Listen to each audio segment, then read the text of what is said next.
Historia de la vida en la Tierra.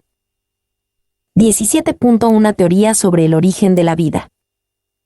Durante mucho tiempo, la investigación de los orígenes de la vida no fue más que un debate basado en la metafísica y las creencias religiosas. La creencia generalizada atribuye a la vida orígenes divinos. La teoría de la generación espontánea, que afirma que los seres vivos nacen de la Tierra o cualquier otro medio inerte, no fue rebatida hasta el siglo XVII. El italiano Francesco Redi demostró en 1660 que los gusanos que colonizan la carne nacen en realidad de huevos depositados por moscas. Así demostró que, al menos para los animales visibles, la generación espontánea era falsa. Louis Pasteur refutó definitivamente la generación espontánea y resumió sus experimentos en el libro sobre las partículas organizadas que existen en el aire 1862, en caldos de cultivo estériles, que él dejaba expuestos al aire. En 1 o 2 días proliferaban los microorganismos vivos, pero si no quedaban expuestos, los microorganismos no se presentaban. La biogénesis, el concepto de que los organismos vivos provienen solo de otros organismos vivos, se convirtió en piedra angular de la biología. En el siglo XIX surgió la idea de que la vida tenía un origen extraterrestre. Los meteoritos que chocan contra nuestro planeta habrían depositado gérmenes procedentes de otro. En 1906, el sueco Svante Arrhenius propuso la hipótesis de que los gérmenes habían sido transportados por la radiación luminosa. Esto fue refutado años más tarde por Paul Becquerel, quien señaló que ningún ser viviente podría atravesar el espacio y resistir las rigurosas condiciones que reinan en el vacío.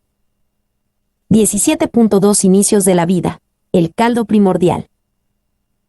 La geología ha demostrado que la Tierra se formó hace unos 4.600 millones de años. Cerca de 1.000 millones de años más tarde ya albergaba seres vivos. Inicialmente la actividad volcánica era intensa y los gases liberados por las erupciones eran la fuente de la atmósfera primitiva, compuesta de vapor de agua, dióxido de carbono, CO2, nitrógeno, amoníaco, NH3, sulfuro de hidrógeno, H2S, y metano, CH4, y carente de oxígeno. El enfriamiento paulatino determinó la condensación del vapor y la formación de un océano primitivo que recubría gran parte del planeta.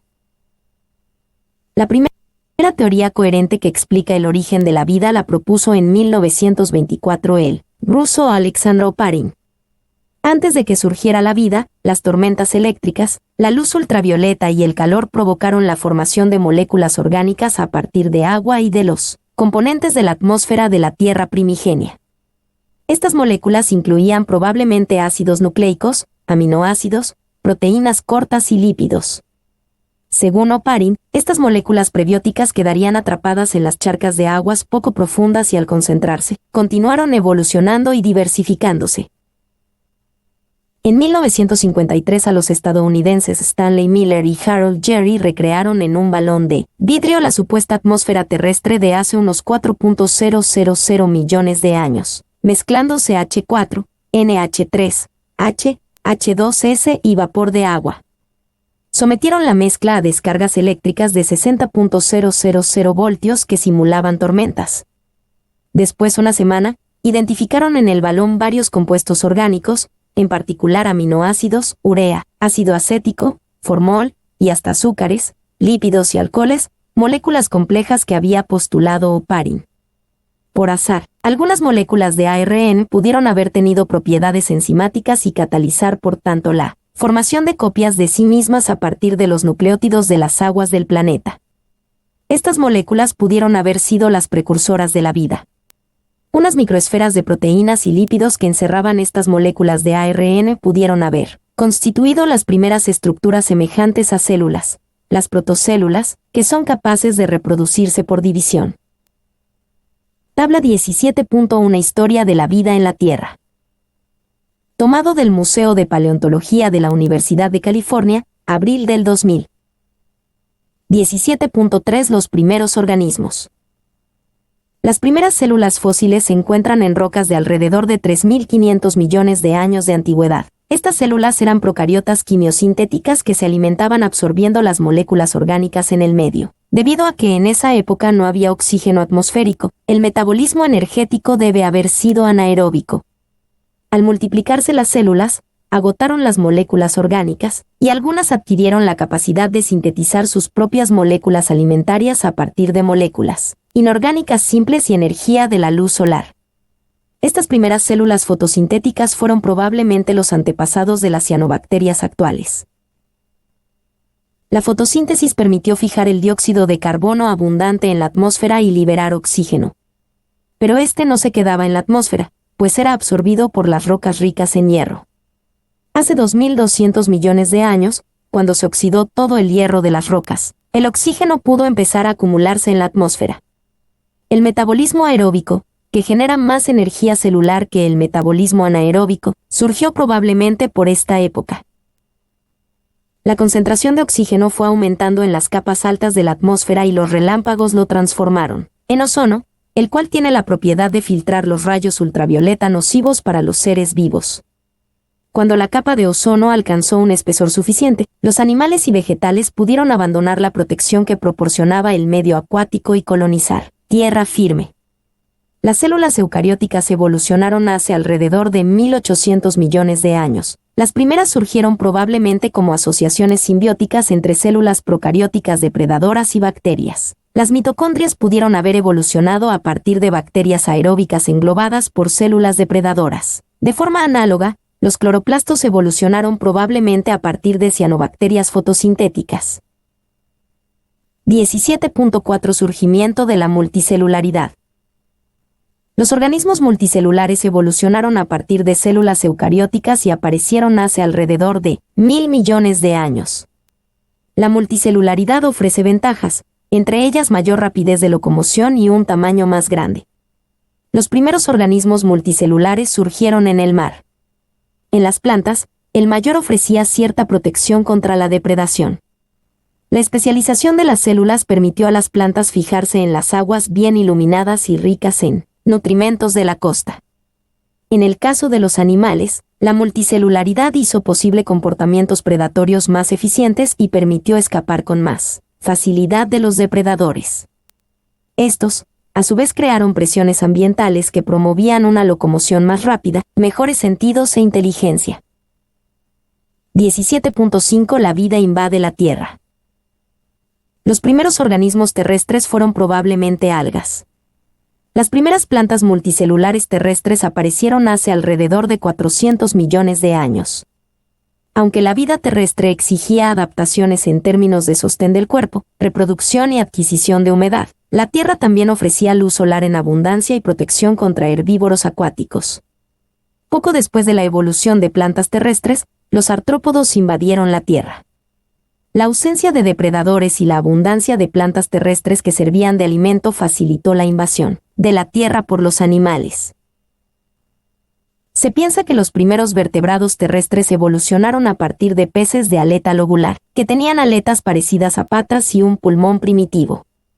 Un grupo de estos peces evolucionó hasta dar origen a los anfibios hace alrededor de 350 millones de años.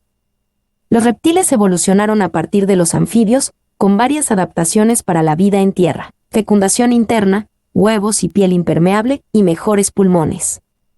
Las aves y mamíferos evolucionaron de forma independiente a partir de grupos diferentes de reptiles.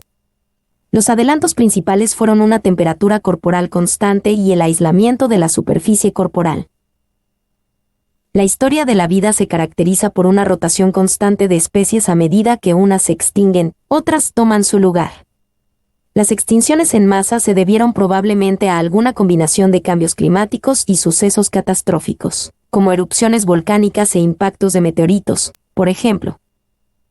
17.6 Evolución de los primates. Los primates de vida arbórea evolucionaron a partir de un grupo de mamíferos del tipo de la musaraña. Los primates presentan varias adaptaciones favorables: ojos dirigidos al frente que confieren visión binocular, visión cromática, manos prensiles y un cerebro relativamente grande. Los primates se dividen en dos semiórdenes, estrepsirrinos, que incluyen los lémures, y aplorrinos, que comprende tarseros y antropoides, monos, simios y seres humanos. El origen del ser humano moderno tiene dos hipótesis opuestas, la africana y la multiregional. Datos moleculares comparativos favorecen el origen africano. Alrededor de 20 a 30 millones de años atrás, algunos primates descendieron de los árboles. Los australopitecinos surgieron en África hace alrededor de 4 millones de años. Un grupo de australopitecinos dio origen a un linaje de homínidos del género Homo, del cual surgieron a su vez los simios y los seres humanos modernos. Estos homínidos caminaban erguidos, tenían un cerebro más grande que sus antepasados y elaboraban herramientas primitivas. Homo habilis es el primer homínido primitivo conocido con algunas características humanas que carecían los australopitecinos, incluyendo un encéfalo ligeramente mayor. H. habilis elaboró herramientas toscas de piedra. Homo erectus tenía el encéfalo más grande que H. habilis, hacía herramientas más elaboradas y es posible que haya confeccionado ropa, encendido fuego y vivido en cavernas u otros refugios. Homo sapiens arcaico vivió en África, Asia y Europa desde hace unos 80.000 hasta hace 100.000 años. El hombre de Neanderthal existió desde hace unos 230.000 hasta hace 30.000 años. Tenía baja estatura, constitución fuerte, notables bordes supraorbitarios y huesos mandibular.